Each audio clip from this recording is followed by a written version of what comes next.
Because if other people are doing it, it means you can do it as well.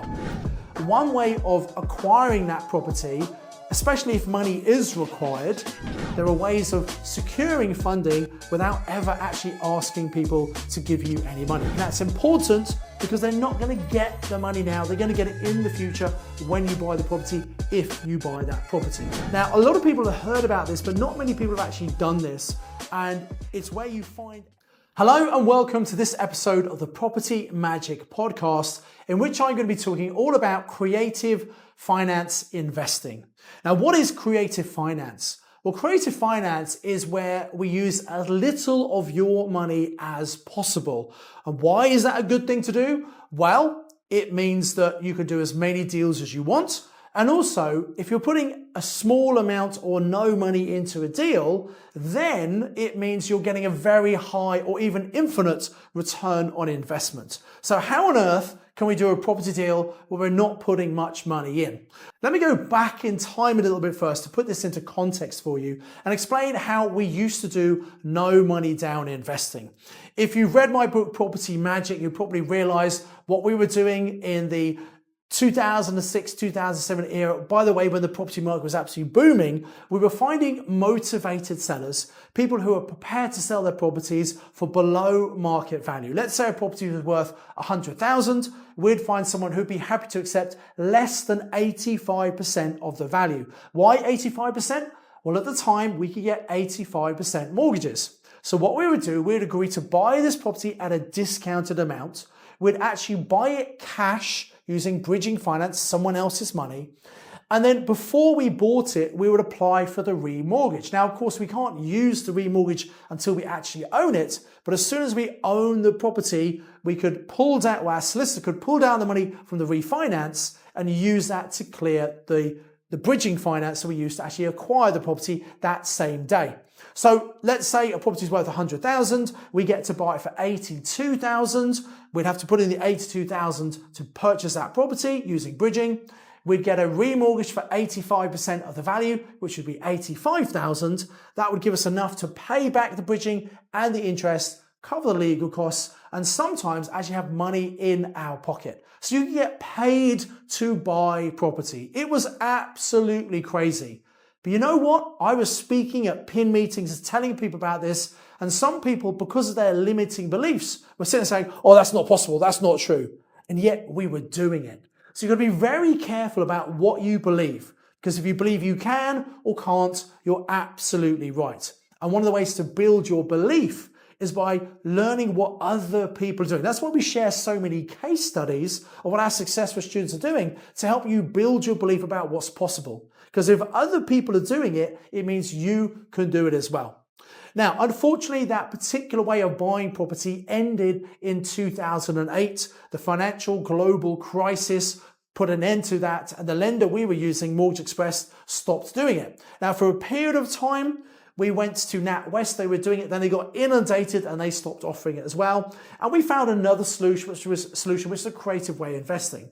What we do now is we teach our students, look, if you find a really good deal, and by a good deal, I mean a profitable deal, one way of acquiring that property, especially if money is required, it doesn't have to be your money. So you can do a joint venture where you find a deal, someone puts some money in, you work together for mutual benefit. Or you do a private loan where you find a deal, someone lends you the money to do the deal, and you pay them a good rate of return, much more than they would get in a bank. So they're really happy, they're making a good return, and you're happy because you got this property using none of your own money. So that's where money is actually required.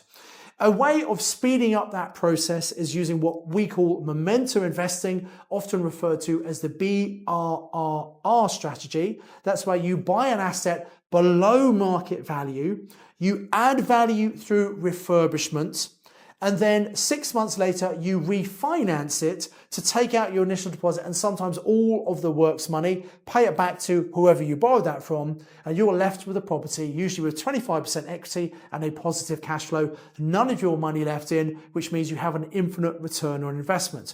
Now, I say none of your money left in. Sometimes you might need to leave a little bit of cash, and people sometimes walk away from great deals just because they have to leave a little bit of money in and they can't recycle all of it out.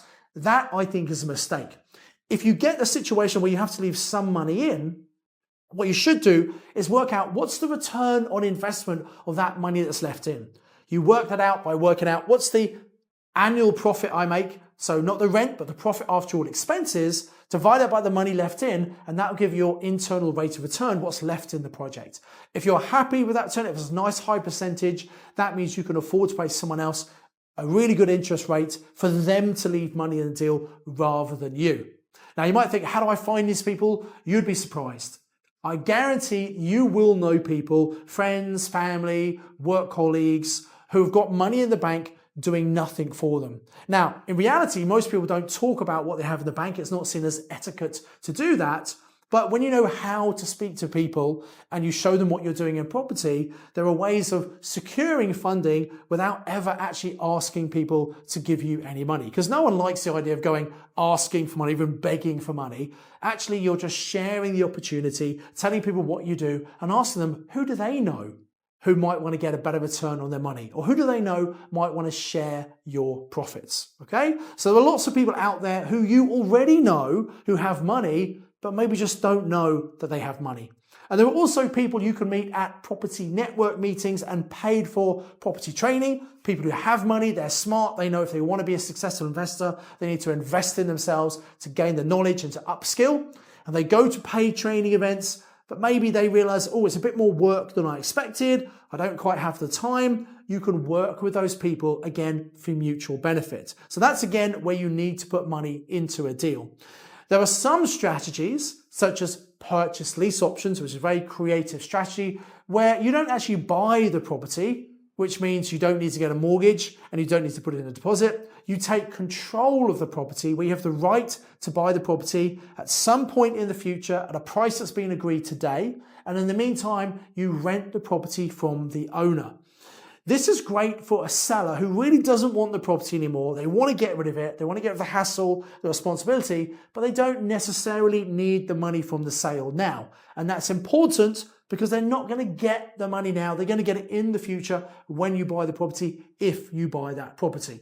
So will everyone agree to an option? No, of course not. It's only people in certain circumstances. And this is an important point because I think very often investors learn about a particular strategy such as lease options. They try and use that strategy on every single property deal. And frankly, it's just not going to work. You need to look for people in the right circumstances for whom an option is actually a really good alternative to just leaving the property on the market where it's just not selling. So really, you need to make sure you've got a toolkit of different strategies, different tools you can use in different circumstances. So you sit down and speak to a motivated seller, and the key here is to find that truly motivated seller, someone who's going to be flexible on price and all the terms of the sale. And if you help them solve their problem, they're going to be far more likely to help you solve your problem. They're going to be happy to give you what you're looking for. So it's all about finding these motivated sellers, really understanding what the problem is by asking them great questions and listening carefully to the answer, and then coming up with an ethical win-win solution. And that might seem hard at first. If you're new to property investing, you might worry, what do you say? Well, actually, I have an episode of the podcast, which is number 37, which I suggest you look up, which is the 22 questions you should ask property investors. Definitely worth listening to that to understand what can you ask them to get them to open up and help you understand what's going on, what's the problem for them, what's the pain that they're trying to get away from. If you can identify the pain and solve that, you're going to get a great deal for you and also a great deal for them. And I want to touch on one final creative strategy, which is called the Freehold-to-Leasehold Title Split.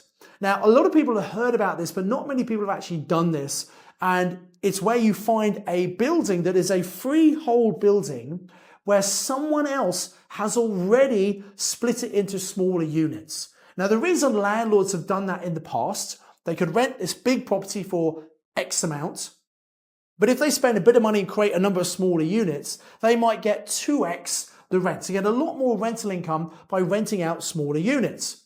But they've left it as one freehold building, even though each of the flats is an individual unit with its own electricity, its own council tax, its own post box, etc. But if we look for these freehold properties, What we can do is we can take them to a solicitor who can create the legal leases for us and basically make these individual units that could either be refinanced or they could be sold individually. Now, the reason this is an interesting strategy is because when you buy a freehold property, if you create the leases on the individual properties within that block, often the value of those individual properties added together, the cumulative value, is often more than you can actually buy the block for. So by just doing a legal exercise, you can create a whole load of equity in a property. Let me give you a theoretical example. So you might find a block that's £200,000 and it's got 4 small units in that block, but it's just one freehold and they're fully self-contained units. If you split the leases, each of those units might be worth £75,000 each. So if there were 4 of them, the cumulative value of each of those 4 flats, leasehold, would be £75,000 each, times 4 would be £300,000. So hang on a minute, you can buy this block for £200,000, spend a few £1,000s on the legal paperwork, and suddenly it's worth £300,000. Now that really is what I call property magic. But most people don't understand this strategy and how it works. Now, I've actually got a live online training where I go into all the deals, exactly how to find these opportunities, what you're looking for, how to do the deals. And there's going to be a link in the show notes or a link below this video you can access to get that training. But let me give you a quick summary here. So what you're looking for is blocks of flats, ideally 3, 4, up to about 8 or 9 maybe. And they could be 1 beds, could be studios, but very, very important, they must be at least 30 meters square. If they're smaller than 30 meters square, you will not be able to get a mortgage on them to refinance them. So they must be a certain size. You don't want really small studios. That's the first point. Secondly, each of the flats must be totally self-contained, i.e. they have their own front door, they've got their own electric supply, you might have a communal hallway, but that's it. No shared kitchens, no shared bathrooms, they must be fully self-contained. Also, you want to make sure that they have not had the leases already created. The reason these exist is because when the original owner decided to build these smaller apartments, they didn't need to spend the money with a lawyer to create the leases. So why on earth would they do something they didn't need to do? They just rented them out. Now, to sell the units or to refinance them individually, you need to have the separate leases. But most people, they don't know, and they've been using it as a block, making lots of money for a period of time. They don't want the property anymore. They just sell it as a freehold block. And also, estate agents also don't know about this. So here's a big tip. When you meet an owner, when you meet estate agents, don't necessarily tell them what you are planning to do with the block of flats they're looking to sell to you. Because they might say, that's an amazing idea, and the agent might call their little black book of investors and give the deal to someone else. So what you want to do is when you see a block, first of all, check that it is freehold, check the apartments are all at least 30 square meters, and also check that they are fully self-contained units. Then what you want to do is go to a separate estate agent. You need to work out what each of those units would be as a leasehold property. Then you add together the cumulative value, and as long as the purchase price is less than 75% of the cumulative value, you can in theory buy those, hold them for 6 months, and refinance them and get all of your money out. And that's without doing any work necessarily to the building. Now, sometimes they might need a light cosmetic improvement, cleaning the carpets, painting the walls, sometimes replacing the doors in the kitchen, or maybe even a full kitchen replacement. But often there's very, very little to do, and you're just creating value just with a bit of specialist knowledge. And this is a great example of how having specialist knowledge can give you a real advantage over all the other investors out there. This is a strategy we normally teach on our 3-day Mastermind Accelerator. It's one of the many strategies we teach all of our Mastermind students. This is an incredibly popular strategy because obviously they're very profitable deals. And even if you don't have a lot of your own money, you might be able to find people who can fund the deals for you. There's even a couple of creative ways of doing this where you don't need hardly any money to actually do it. And I'm going to share those two creative strategies on the live online training all about freehold to leasehold. I'll also explain exactly how do you find the freehold to leasehold opportunities.